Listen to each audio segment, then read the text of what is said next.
So we are now in episode 31 on page 90 of our book. Beowulf continues again his story or his speech to Hygelac, his king, about what he has been doing. Focusing mostly on Hrothgar. So he opens talking about Hrothgar. He lived his life like a good king must.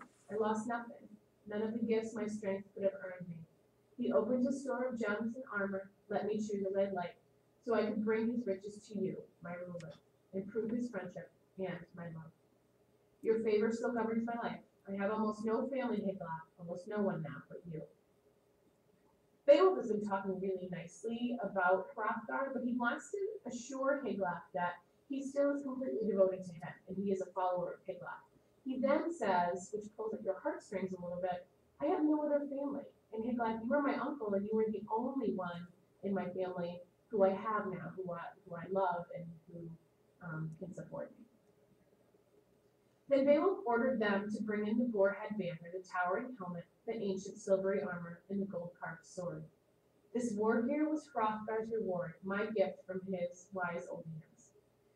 He wanted me to tell you, first, whose treasures these were.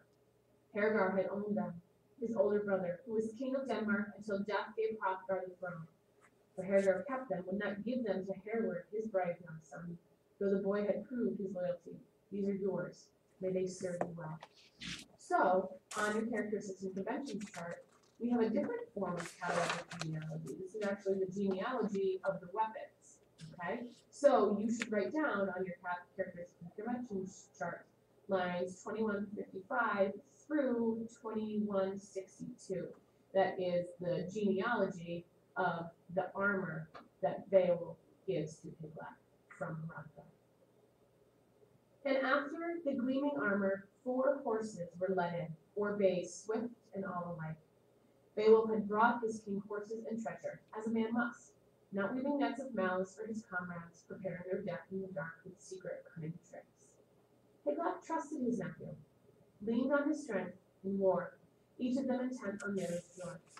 And Beowulf gave Wealhtheow's gift, her wonderful necklace, to Hygelac's queen, and gave her also 3 supple, graceful, saddle-bright horses. She received his presents, then wore that beautiful jewel on her breast. So, again, the cyclical journey of the necklace, Beowulf returns the beautiful necklace to his queen, Hygin, thus completing the circle in the journey of the necklace.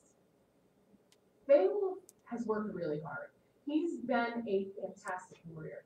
He has fought a battle, he has killed monsters, he's been rewarded greatly, and then, like a good warrior should, he has given all of his earnings over to his king.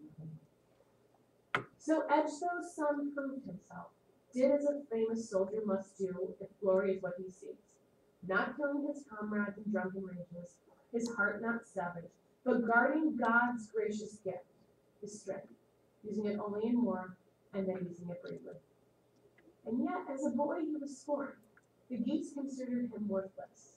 What we're going to get now is a story of Beowulf as a child, and he wasn't immediately loved.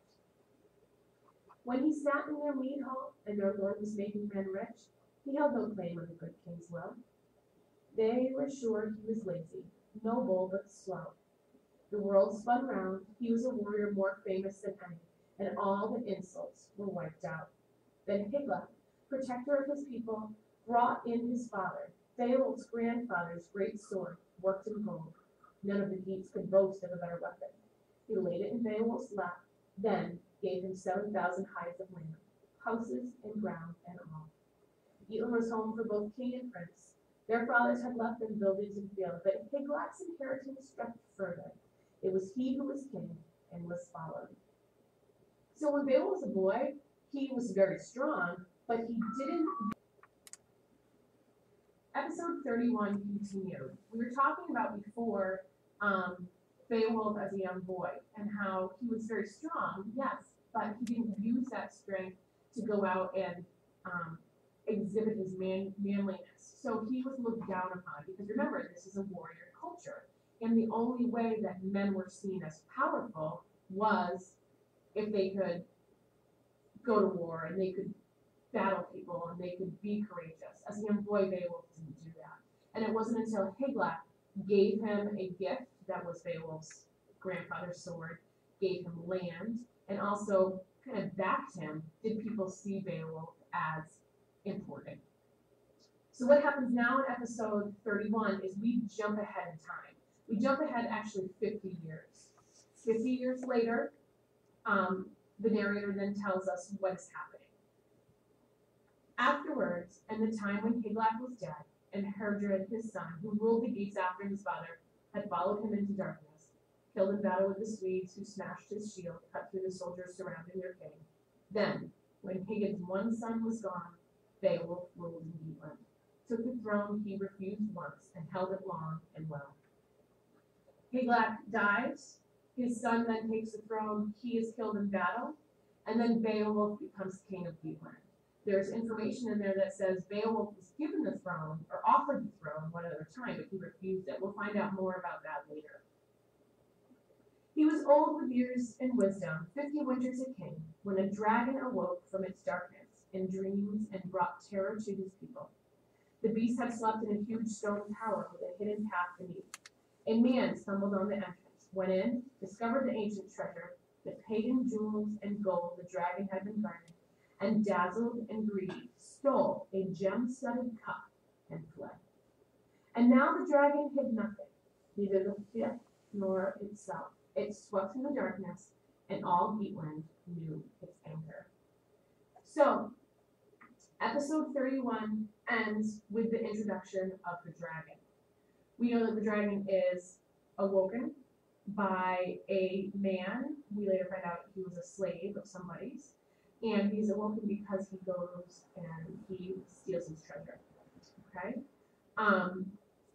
Make sure that you understand the purpose of Beowulf giving the jewels, the gifts to his king and queen. You could fill that in under identity on your theme chart.